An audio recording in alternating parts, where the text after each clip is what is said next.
രാത്രി 9:15 KK രമ തിരുവനന്തപുരത്തെത്തിയത്. 50ഓളം വരുന്ന RMP പ്രവർത്തകരും രമയുടെ കൂടെയുണ്ടായിരുന്നു. രമയ്ക്കും RMP പ്രവർത്തകർക്കും റെയിൽവേ സ്റ്റേഷനിൽ തിരുവനന്തപുരം RMP പ്രവർത്തകർ സ്വീകരണം നൽകി. ആവശ്യങ്ങൾ നേടിയെടുക്കുന്നതുവരെ സമരം ചെയ്യുമെന്ന് രമ മാധ്യമപ്രവർത്തകരോട് പറഞ്ഞു. കശാപ്പുകാരെ സംരക്ഷിക്കുന്നത് CPM-ന്റെ അപജയമാണെന്നും രമ കൂട്ടിച്ചേർത്തു.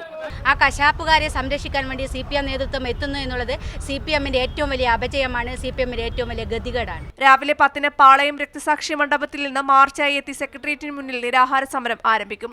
Sara Joseph, BRB Bhaskar, Appukuttan Vallikkunnu, architect Shankar എന്നിവർ ഉദ്ഘാടന സമ്മേളനത്തിൽ പങ്കെടുക്കും. പ്രതിപക്ഷ നേതാവ് VS അച്യുതാനന്ദൻ സമരപ്പന്തലിലെത്തുമെന്നാണ് രമയും RMP-യും പ്രതീക്ഷിക്കുന്നത്.